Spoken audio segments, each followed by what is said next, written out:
All right. Well, good to see you, Paul, Irwin, and Judd. We find ourselves on Lamed Testament Aleph on 39a.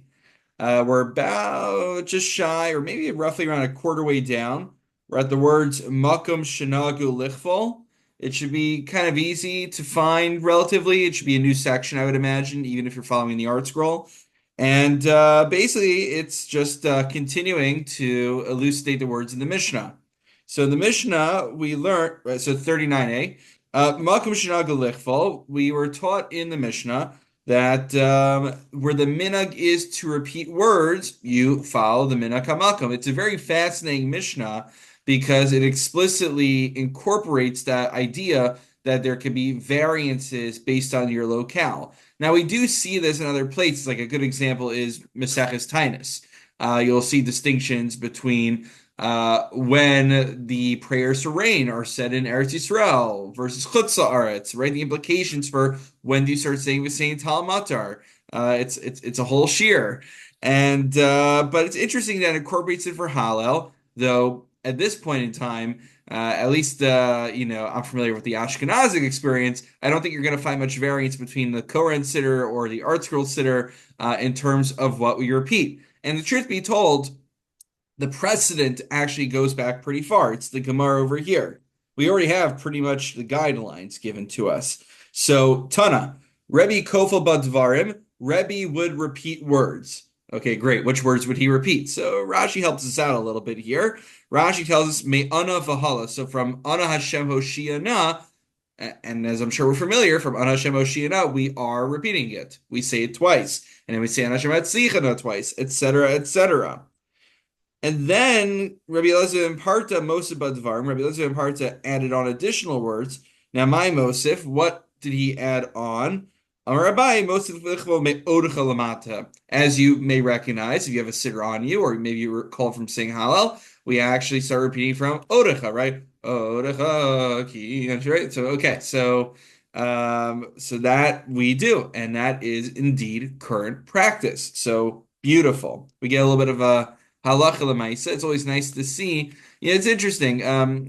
I saw an academic Haggadah a while back, which was really cool. It showed which sections of the Haggadah belonged to which period, and it gave you a sense of what the Iker Haggadah was by seeing whether it was mandated in Mishnayos, in the Gemara, was it in times of the Onim, Rishonim. So I need to find. It'd be very interesting to see a full siddur that's made in that kind of structure. And then you could kind of see what was actually decided upon in the Talmud and what was just left up to communal custom in medieval times. Okay, next section. Levarich Yivarich. So it says also in the Mishnah that whether you make a bracha is contingent on the minhag hamakom.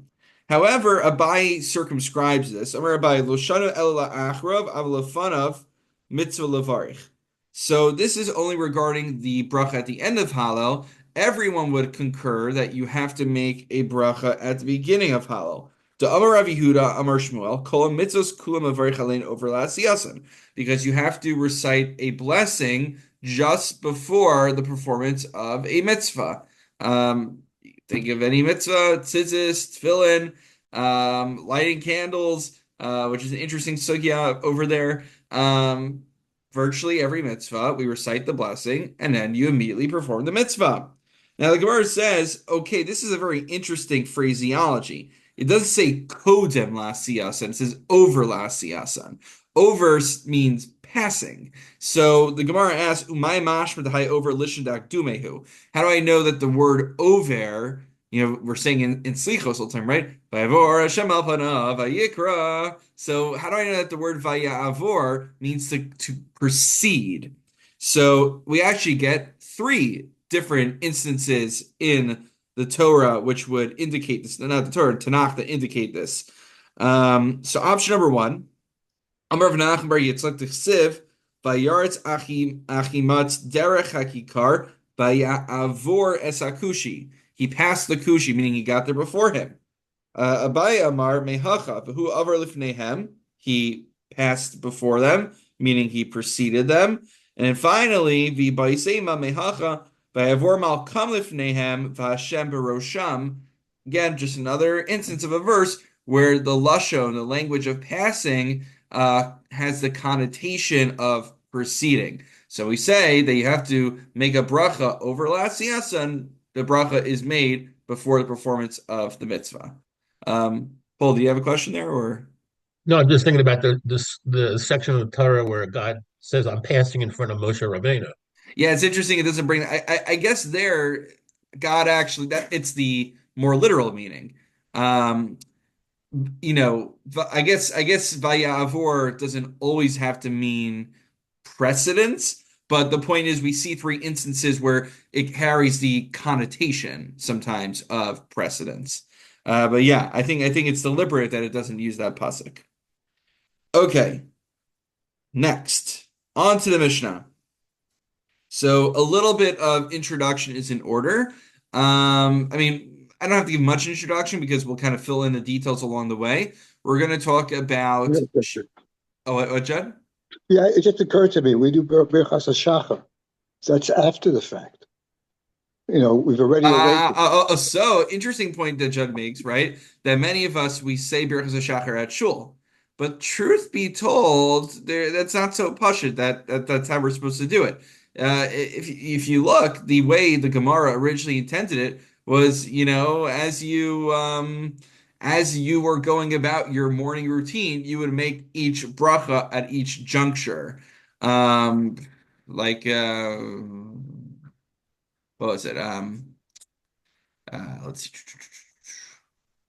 I mean, I'd have to. I was thinking. I mean, the Netilas Yadayim is obviously one that you have to do. You make the bracha on Netilas Yadayim as you're doing Nagel Wasser. But yeah, you go through the examples of the Gemara. I think the Gemara outlines that really it should be over last siyasan. So the idea that we save it for shul is not so pashut, but it does. There is ample precedent for that. But you're right, Judd. Seemingly they should be done over last siyasan. That's a good point. In fact, I don't. I was gonna check. I usually like to bring my Mesivta Gemara, which asks all the questions that sometimes asks the questions that we have.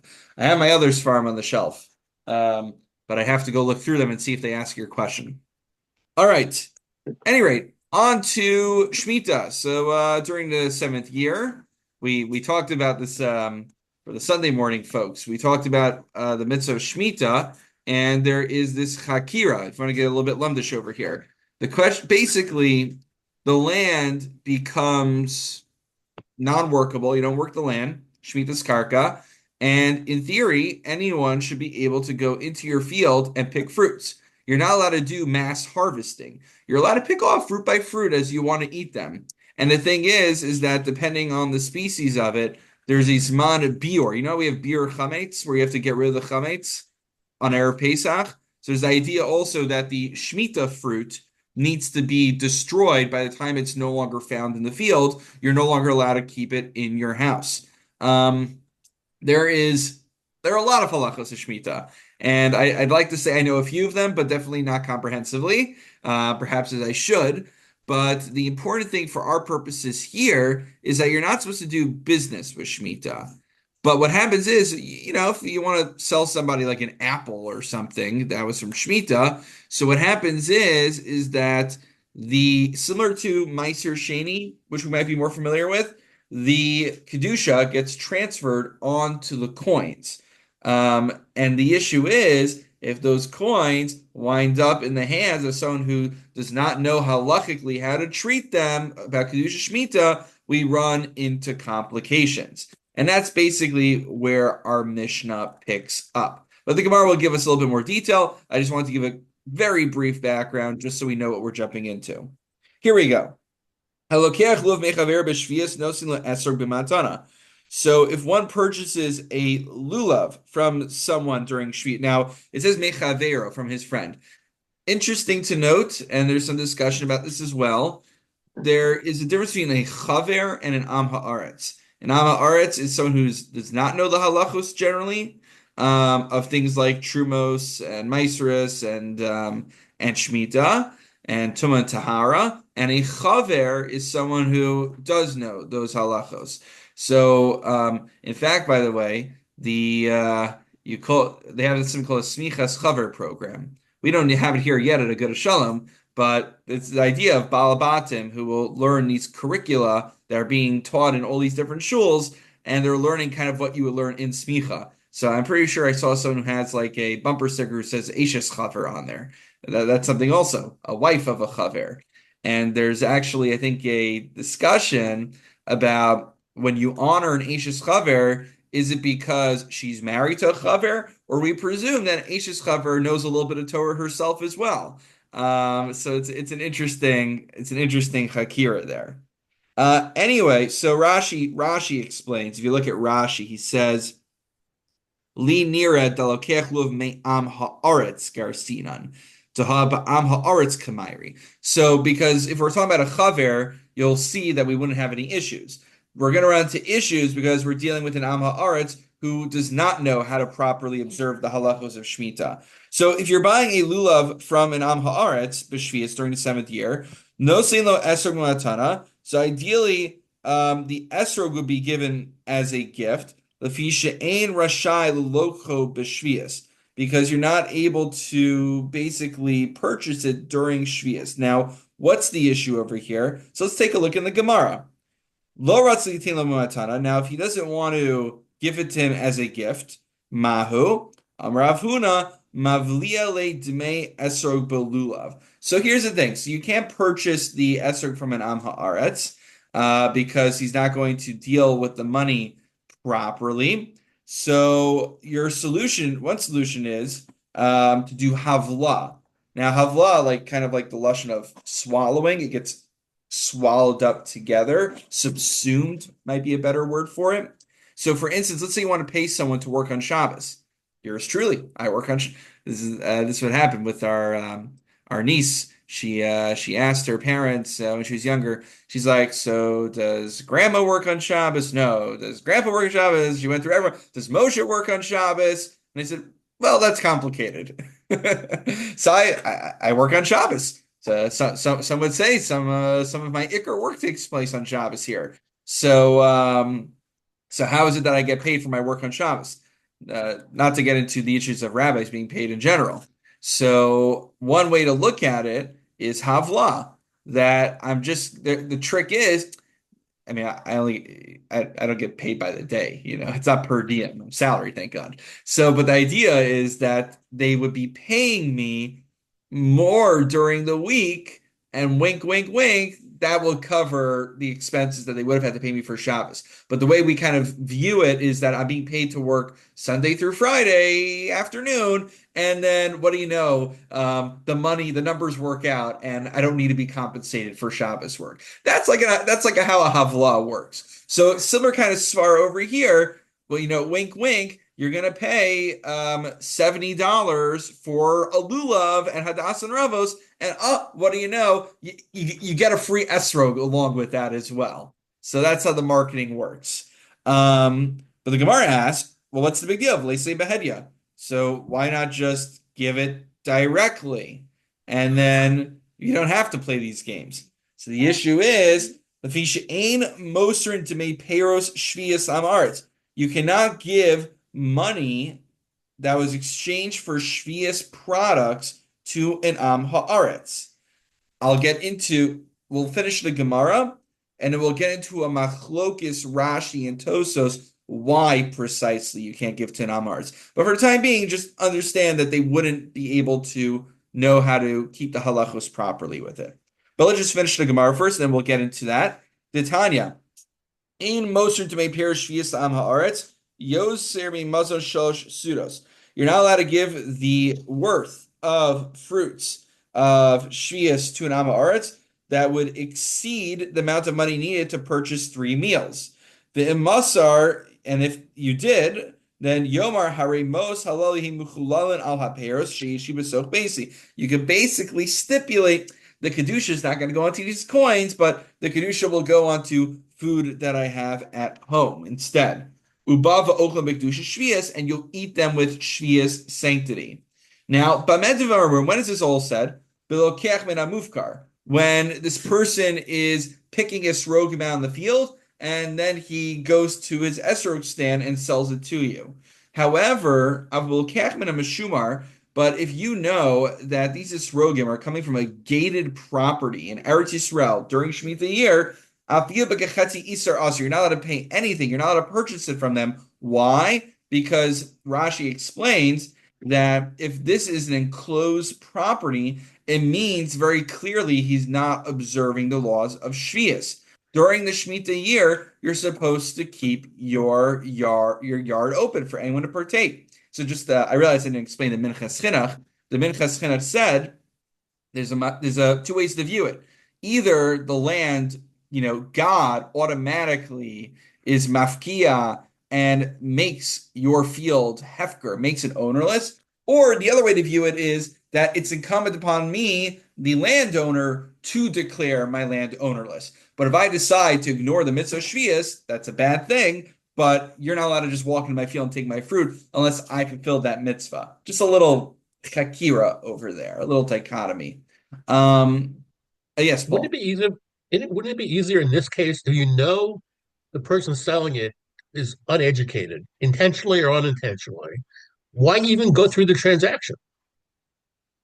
I mean, we live in a day and age where it's easy to get hold of esrogim and the shul just bring it to you. I mean, yeah, I think it's with the understanding that it's things weren't always so easily available, and sometimes, I'm sure it would be ideal to go to a chaver. But the thing also is that I'm sure we want to make it possible to purchase from other people as well. I was just looking at I'm putting together a collection of Ramosha and Pirkei Avos. So I came by, I was using a book called Mega Givos Olam, it had some stories. There's a story in which a new matzah bakery opened up in the Lower East Side, and it had extra chumras, extra stringencies, and hidurim. And Ramosha wanted to go there, but then he realized that if he went there, then nobody would patronize the original bakery that they used, which was keeping the halachos, just maybe not with the extra chumras.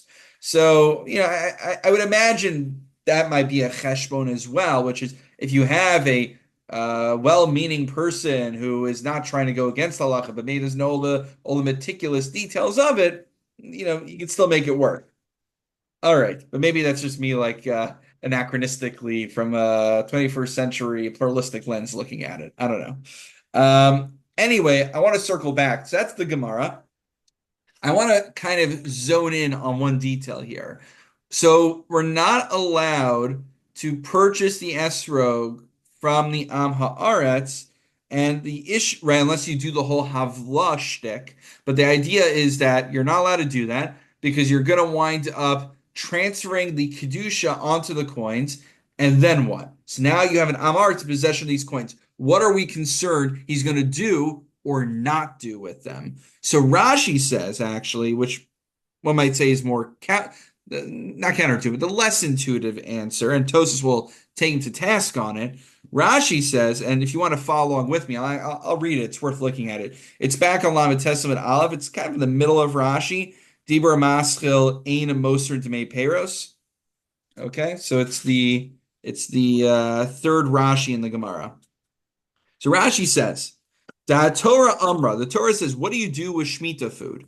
La'achla, you shall eat it, meaning v'lo l'schora, not to do business with it. Shekol per shvius chayavan lisba'er b'shvius heinu dmehen. And as we opened up with, there's an idea of biur shvius, that once these things are no longer found in the field, whenever esrog season's over and esrog cease to be found, you're supposed to then make sure you don't have any of it left in your house, and any coins with its kedusha on it also would have to be destroyed as well. Rashi's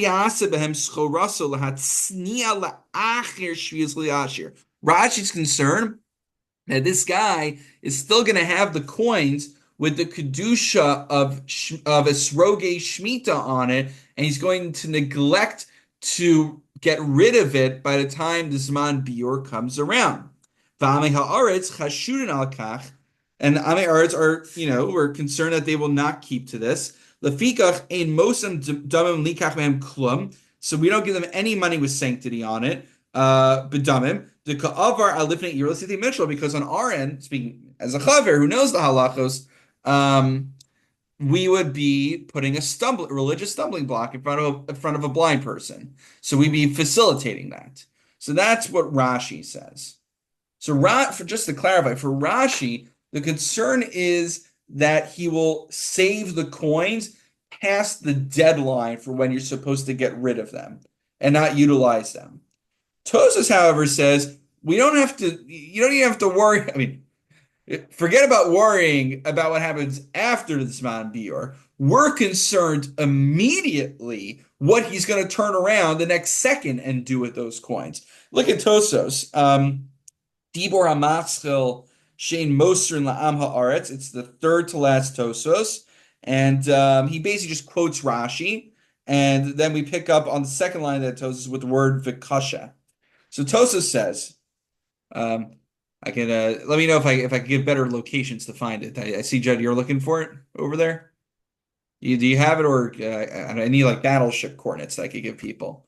Okay, you're set.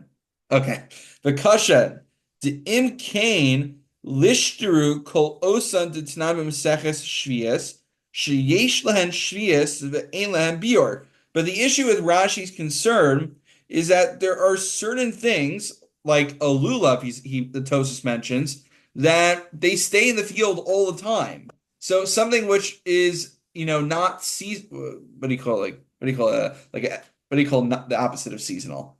Like an evergreen. Is there a word for that? Perpetual? I don't know. Something that isn't seasonal that remains there doesn't have a Zman Biur, so there's no time to get rid of it.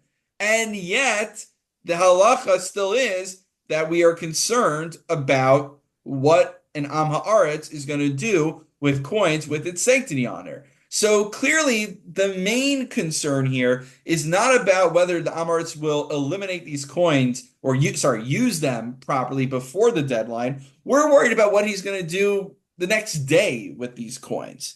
And Tosa says, "Ela hachi taima deika isure tuva," because when you think about it, Rav Rimon had to make this whole big fancy book with flowcharts and everything. There's a lot of details in keeping Shemitah. She'ein ame haaretz nizhar, that the typical person who is not well versed in these halachos is not going to be careful to observe them. Just to give some examples, Dosis gives us, you're not allowed to purchase a non-kosher animal because you're not going to be able to eat that non-kosher animal. You're not allowed to purchase slaves with it. You're not allowed to purchase land with it. The idea is that these coins should then be, purchasing something that would, in theory, qualify for Shemitah. So you can't use it to buy a shirt. You're not allowed to use it to buy a talis. You're not allowed to use it to buy shoes. You don't give it to pay off a debt or to pay a professional for a service. The shvius nitla la'achilo shiel l'sicha. Shvius, the purpose is to eat it, to drink it. Maybe if it's like oil, use it for anointing oneself. Below l'shar dvarim, but not for other things. But also l'fara mincha, you can't just pay off a debt with it. The ain mispar ledinim u'lisum sheyesh peir shvius. There is no end to the enumeration of how many details and ways you could possibly violate shvius. So knowing that there's this idea that we need to be very careful, not just scrupulous, but you have to actually know what to be careful for. And that itself is a challenge. Tosas is just frankly worried about what is his Am Haaretz going to do 2 seconds after he gets the money. What is he going to spend it on? Even if he spends it before the Zman Biur, he might not spend it on something that it could appropriately be used for. That's the point Tosas makes. All right. But don't worry, guys. We have a while till the next Shemitah. Maybe we'll be Zochah to be in Eretz Yisrael and be no Gav for us by then. And if not, we last time we had Shemitah was it a year or two ago? So we got a Srogim from Eretz Yisrael, if you remember. And then you have the issue of what do you do with disposing of Shemitah? So you're not allowed to actively destroy it. So we had to wait for it to kind of dry out and rot on its own, and then you could kind of wrap it up and put it away. So even disposing of leftover Shemitah is not simple. In Eretz Yisrael, they have what they call a pach Shemitah. They have a separate garbage. They don't like to call it the garbage, by the way, because that whole idea is it's supposed to be separate. It's supposed to have kedusha to it. It's called a pach shmita. So even when you're done with it, it's not so simple how to get rid of it. Anyway, my friends, a question you might be wondering is, wait a minute, if this is true, why are we only worried about an esrog and not worried about the lulav being sold by Amei Haaretz? And if you were wondering that question, guess what? You're mechavein to what we'll be learning in the Gemara, God willing, next week. I need to look at my calendar, but offhand, does Monday evening, same time, sound like it could work for people? Yeah. Yeah. All right. Definitely Yeah. not Thursday because it'll be Yontif already. So we don't have many options. Yes. Yeah. Okay, so let me check my calendar and pencil that in. God willing, that's when we'll do it. I appreciate the flexibility. Everything's in flux right now during Yom Tovim, but I'll try to get in the Gemara Shir as frequently as we can until we're back on schedule. All right, my friends, wishing you all a Gemar Chasima Tova. You too. You too. Thank you. Thank you.